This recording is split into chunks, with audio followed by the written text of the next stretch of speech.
Broadcasting live from the Capital OTB studios, this is Racing Across America with Seth Merrow.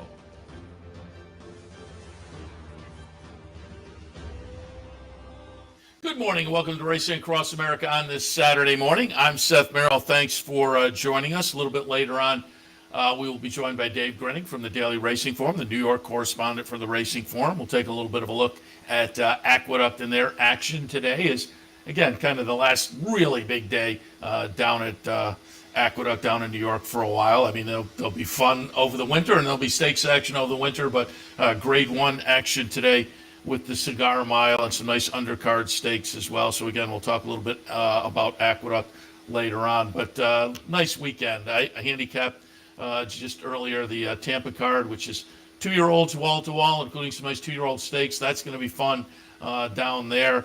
And out at Del Mar, nice stakes action out at Del Mar this weekend as they kind of wrap up their fall meet. Do want to alert you, a couple of nice stakes today. Pulled up a replay going back to the Better Talk Now up at Saratoga back on August 28th. The winner is going to be number 4, Wit in here. And Wit is kind of the lukewarm morning line favorite at 7-2 for Todd Pletcher, Flavien Prat, Mike Rapoli and company. As you can see, nice win here in the Better Talk Now. Anthony Marmito mentioned it on the Handicappers Report earlier. We had Mike Rapoli in with us on Racing Across America before Witt tried the Hall of Fame. The Hall of Fame was right before the win you just saw there, and he ran second in his turf debut. But Mike said this horse worked well on the turf. He's going to be very interesting to watch. So subsequent to that interview, ran second in the Hall of Fame. Then the win you saw there in the Better Talk Now, and after that went down and tried the Bryan Station at Keeneland and was a near miss second in that one.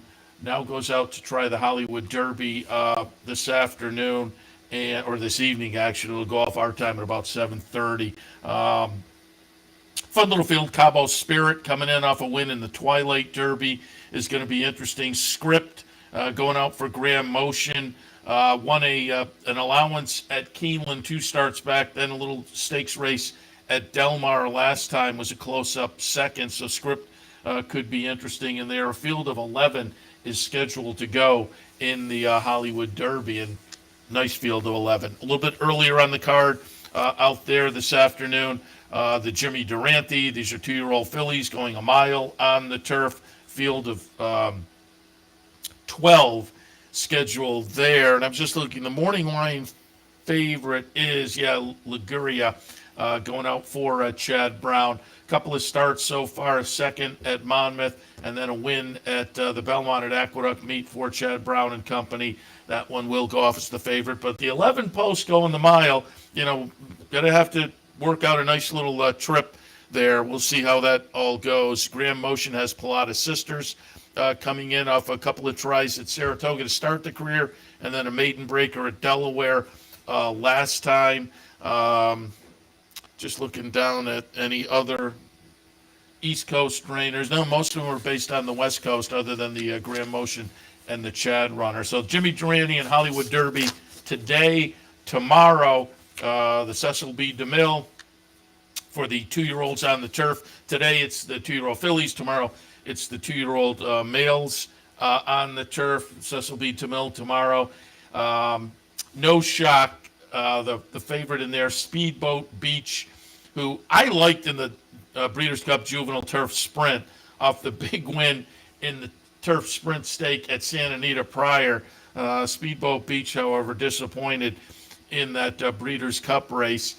And going to be interesting to see, working well for this, but going to stretch out. So 5-2 on the morning line is the favorite for Flavien Prat and Bob Baffert. But again, on the stretch out, will that be the direction to go? Will the horse rebound off of the Breeders' Cup effort or not? Interesting edition of the Cecil B. DeMille, and a little bit later on, it is the Matriarch. And again, this is tomorrow, Matriarch Grade 1 event, $400,000. And here's another one where we do have some East Coast trainers. Dolce Zell for Chad Brown in the field of 10. Wakanaka for Bill Mott coming in off a stakes win at Keeneland most recently. Pizza Bianca, Christophe Clement and Bobby Flay. Going to be an interesting entrant in there. But the favorite, Regal Glory, who disappointed a little bit in the Breeders' Cup Mile against the boys last time, but could be very, very tough tomorrow in the Matriarch at Del Mar. So again, nice stakes weekend on the turf out in Southern California at Del Mar. Keep that in mind for today and early evening. Otherwise, we will take a break and we'll come back to the East Coast and talk a little Aqueduct action, highlighted again by the Cigar Mile. Nice undercard of stakes, and we'll cover all of that coming up right after this with our friend Dave Grening from the Daily Racing Form. Stay tuned. Capital OTB is now streaming live on Roku. The RTN Racing channel on Roku lets you watch OTB TV live through your Roku device or your Amazon Fire Stick, rather than being limited to computers and mobile devices, which means you can now watch OTB live wherever you are. Simply open Roku, scroll to find the RTN channel, then click on OTB TV. OTB TV on Roku. Try it now.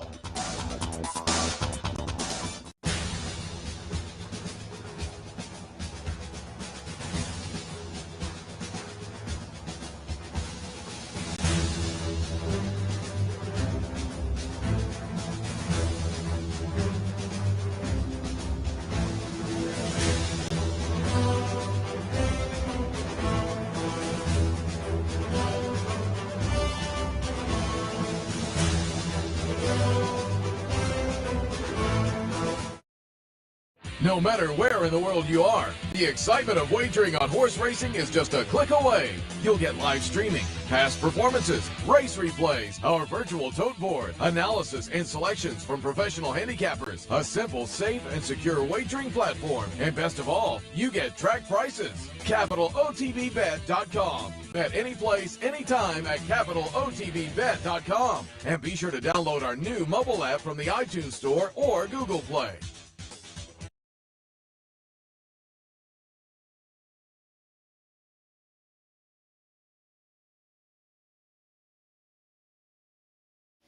Welcome back to Racing Across America, a big day down in New York, Cigar Mile and beyond. And so who better to talk to than Dave Grening from the Daily Racing Form. Dave, good morning.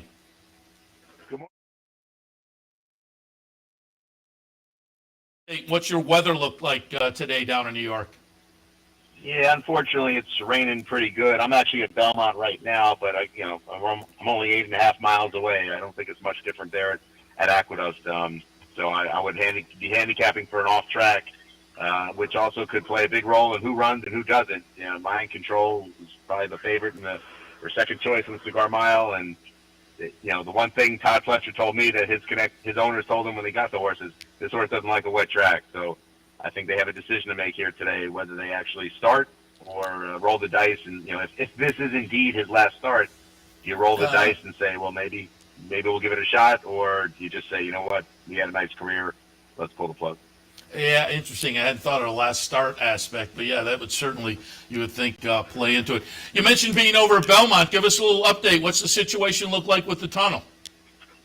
Looks like the tunnel's done. They're now sort of in the process of putting Humpty Dumpty back together again in terms of the turf course that parts of the turf course and dirt course that they had had to usurp to make the tunnel.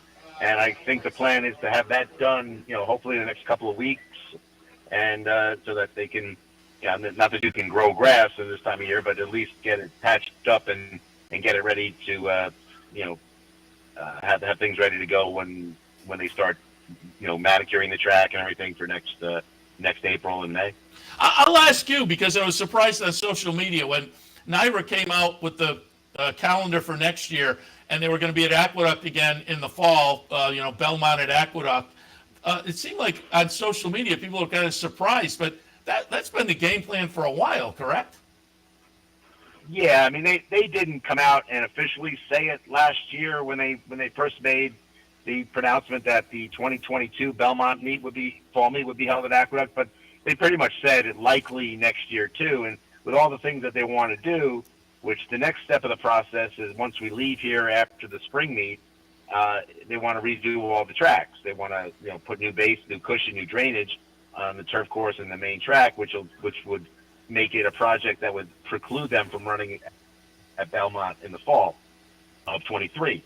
So, and then if you take it a step further, I believe the object is by the time we get to the 24, they'll have the financing piece in place to, blow up this building and build a new one. So I would think I think this is a 23 and 24, and I wouldn't be shocked 25 project that, the Belmont will be seeing a lot of Aqueduct. Before we don't see Aqueduct anymore, we'll be seeing a lot of Aqueduct. And how's that work out for you? Are you closer to one, or you have to be closer to one or the other? So how's it work out for you that, being an Aqueduct? The Bell Parkway doesn't work out for anybody, Seth. So being on the Bell Parkway, I'm closer to Belmont, and it's also usually a one-stop shop. I have to come to Belmont every day anyway because this is where the horses and the horsemen are. All right. There's no training and no horses stable at Aqueduct, so I always come to Belmont first, and then I go over to Aqueduct after. That part of the trip isn't usually too terrible because it's after the rush hour and stuff. But coming home, it's like Forrest Gump said, the Bell Parkway is a box of chocolates. You never know what you're going to get. I can kind of relate going up the Northway at the end of the day, but from being down there a few times, it's kind of the Northway times 3. So yeah, I feel for you. All right, let's get into some of the stakes action, and we'll work back from the Cigar Mile. Field of 7 was scheduled, but Obesos with the situation down at Churchill out already, and you mentioned Mind Control. I pulled up a replay. We'll still take a look. I pulled up a replay of the Salvatore Mile because I was kind of hanging my hat on that. But as you say, Mind Control with the wet track situation, we shall see how that all works out. Once you get past him, I didn't know what to do with Zandon. Stepping in against older for the first time. Same thing with Wade Barrio in there. I thought Get Her Number could be a little bit interesting coming in from the West Coast. What are your thoughts on the Cigar Mile? Yeah, I'm looking at, even if Mind Control was in the race, and he still might be in the race, if all things being equal, if the track was fast, but I would obviously have a ton of respect for Mind Control. I do think he's one of the more underappreciated horses that we've seen over the last several years, considering what he's accomplished. But I was quite interested in Zandon. I've always been a fan of this horse. He sort of was my Derby horse all along, even after he left here when he got beat a nose in the Remsen last year. I think the one-turn mile will be a fit for him. It's sort of, Chad Brown is sort of doing what he did with Connect 6 years ago. Connect had won the Pennsylvania Derby, and then he cut him back to the one-turn mile and the Cigar Mile, and he got the job done there. And I think Zandon should be able to do the same thing. Hopefully he lays a little closer than, say, he did in some of his other starts, say the Jim Dandy, when he was probably too close. And then comes running, and he's not a 1.25 mile horse. His best distance is probably 1.1 1/8, but I don't see any reason why he shouldn't handle the mile. And he did win on a track that had moisture in it when he won his Grade 1 in the Bluegrass. That track did have moisture in it, so it wasn't sloppy, but I think he'll handle it just fine. And talking to people in the barn, they're saying this horse is ready and needs to run now, so it's a good thing that the race isn't a week later because he might be over the top by then. And you mentioned having to go over to Belmont. I hadn't thought about that, but all the horses, of course, you have to go over to Belmont every day. But as I'm looking down under Zandon and under Mind Control, the workouts are on the training track. Did I read right early on, at least, weren't horses still working out in some fashion, working around the work that was being done? Is that correct? Or has everything been on the training track over at Belmont? No, they open the main track for 2.5 hours a day, 6 to 8:30. And actually they're still doing it. Typically, the main track closes right around this weekend, but they haven't officially said when it's going to close. They like trying to separate, trying to take some traffic off the training track. But you have trainers here. I think because of the way some trainers like to operate and like to back their horses up a long way, that was the one thing you really couldn't do on the main track with the construction going on. You could probably back them up to maybe the 5.5, and then you'd have to turn around and jump right into your work. So there were only a handful of trainers that used it for workouts. So most of these guys, Todd Fletcher always uses the training track. Chad Brown, given his preference, would use the main track, but I think just the way he likes to train, back these horses up before they breeze, he was training everything on the training track. Yeah, interesting. Okay, let's move a little bit earlier. The Go for Wand. I think it's a kind of an intriguing field where I could have pointed to a few different horses and probably had the similar level of confidence. But I pulled up the Pumpkin Pie going back to October 29th. Boston Post Road is going to be the number 2 here. The number 4 will be Dr. B. Butch Reed comes into town with Dr. B. Irod Ortiz, who is chasing that stakes record, is going to jump on board. I thought Dr. B was a little bit intriguing, but Bank Sting, the New York bred, I think, is a player. Battle Bling is interesting for Rob Atras. Betsy Blue, another New York bred. What did you think in the Go for Wand? Well, first of all, I'm anticipating, I could be wrong here, and I don't have scratches yet, but I think Betsy Blue might wait for next week's Garland of Roses. I think Linda Rice was looking at trying to find a spot where she might be in a really good spot to get open black type. And I know this is graded, which makes that more attractive than the Garland of Roses per se, but this is a bigger field, maybe a bulkier field than she was looking at. So I wouldn't be surprised if Betsy Blue came out. I was expecting Bank Sting to actually come out and run in one of the Stallion Stakes races tomorrow, just to stay with her own kind, so to speak. But I guess they are looking for graded black type. She just missed out in the Ruffian when she was 4th back in May. And while that was a muddy track and she didn't run very well that day, I thought that company was just really a lot tougher. I mean, search results, Royal Flag, Lady Rocket, that Ruffian was a really solid renewal this year. You take that race out, she's 1st or 2nd most of the time. And she's run well at Aqueduct, 6 of 8, 4 of 7 on a wet track. She likes the mile. Thought she ran pretty well in the Iroquois Stakes. Rosario, you have from the outside draw. I think I'm leaning toward Bank Sting. I'm a fan of Battle Bling. I just don't think this race sets up to get very well for her today. She sort of had more success being forwardly placed, and I just think she's going to find a field here with a lot of speed. And I don't know that that's going to play well for her. So I'm looking at Bank Sting from off the pace.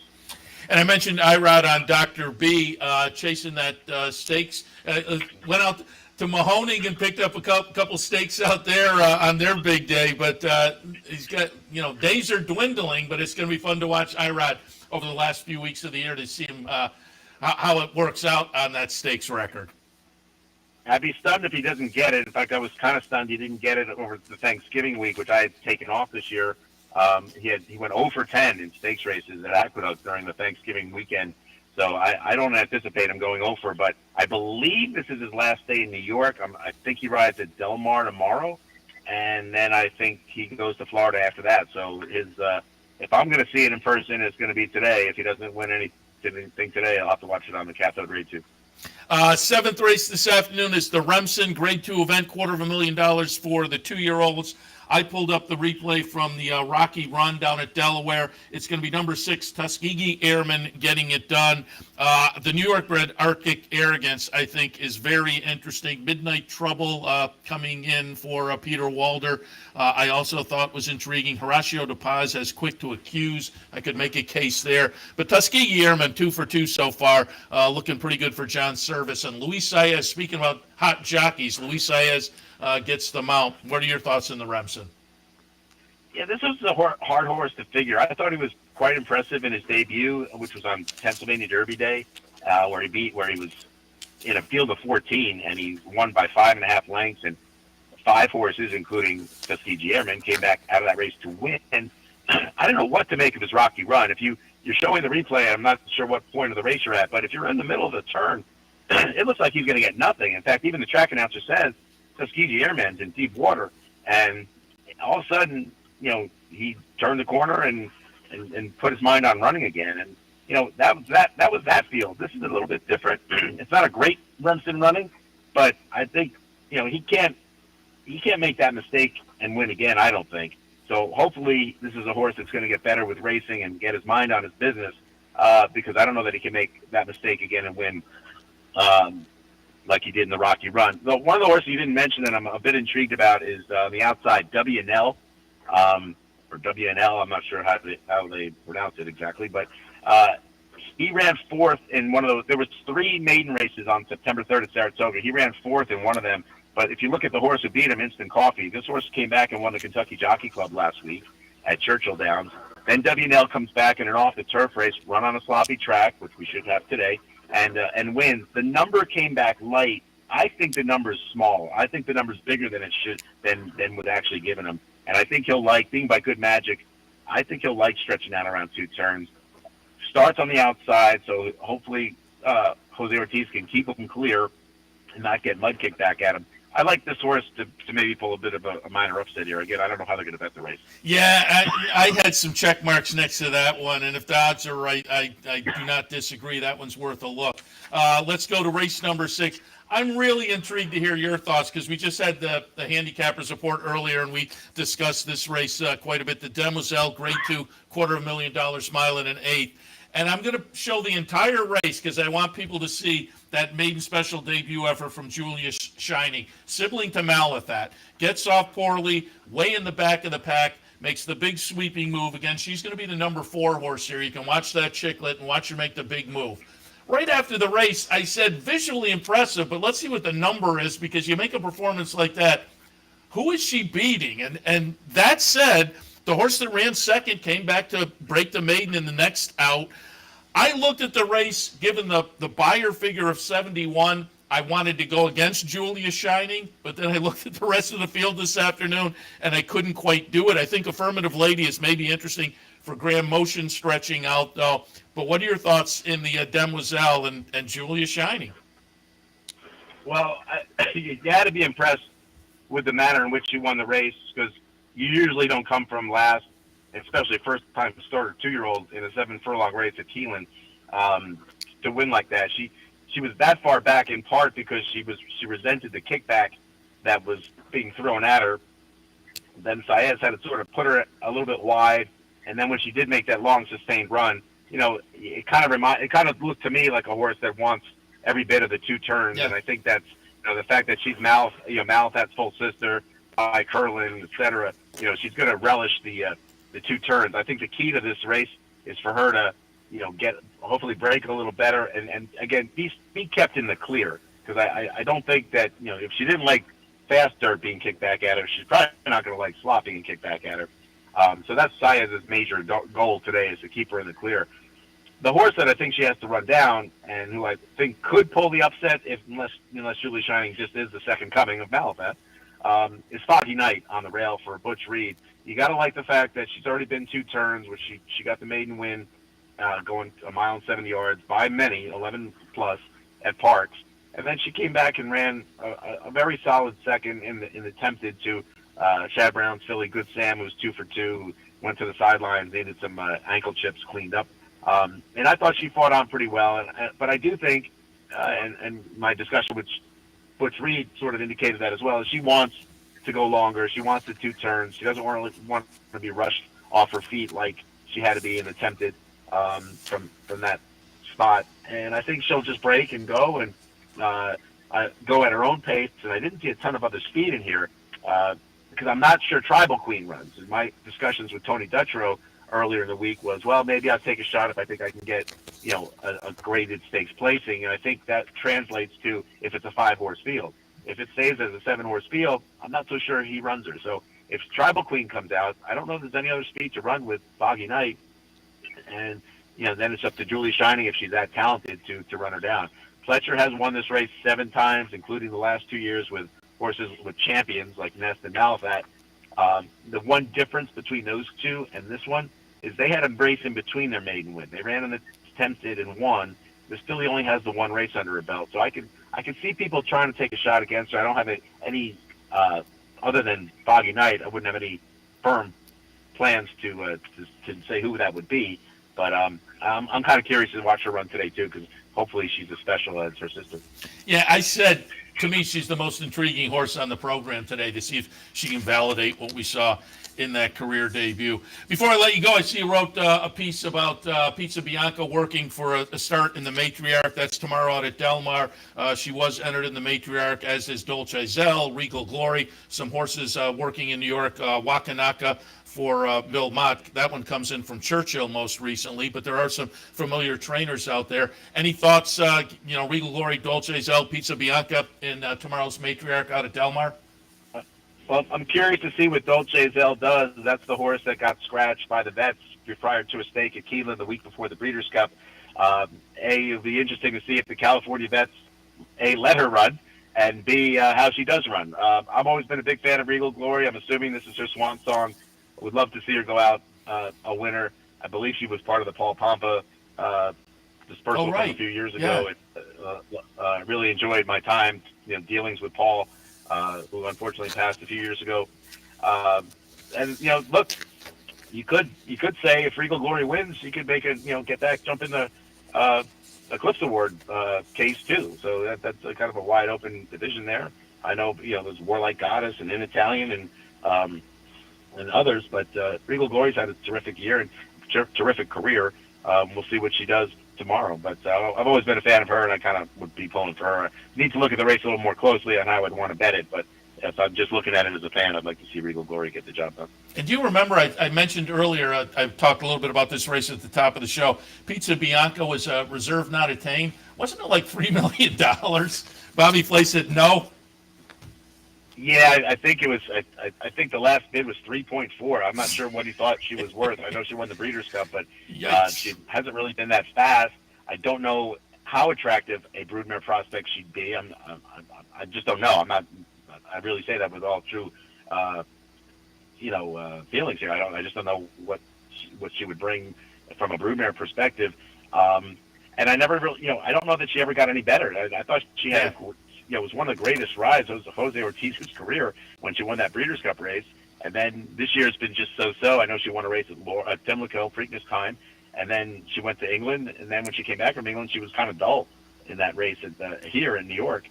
So I'm not sure.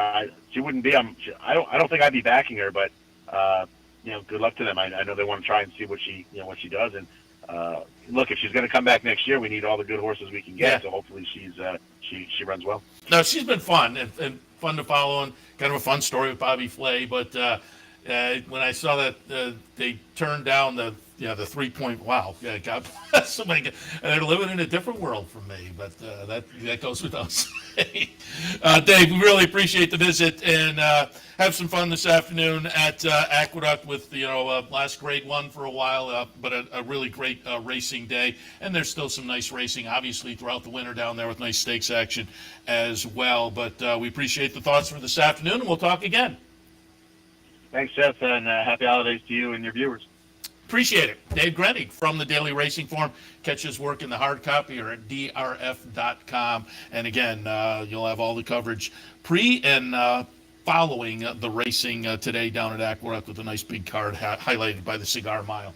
All right, they're underway in New York, and that's why the game plan today was another abbreviated edition of Racing Across America, so we can get you the pregame show down in New York. So I will wrap things up, and I'll be back with the 11:50 post time at Aqueduct. We'll be back in about an hour or so with OTB Live for Saturday afternoon. Should be a lot of fun. Looking forward to that 2-year-old card down in Tampa. In addition to the Cigar Mile, again, Julia's shining. I really want to see what she does this afternoon. Should be fun. So plan to check in again in about an hour or so as we'll kick off OTB Live for a Saturday afternoon. Seth Merrow in the studio, Racing Across America for a Saturday morning. Appreciate you tuning in. We'll see you a little bit later for OTB Live. You're watching OTB TV, a service of Capital Off Track Betting.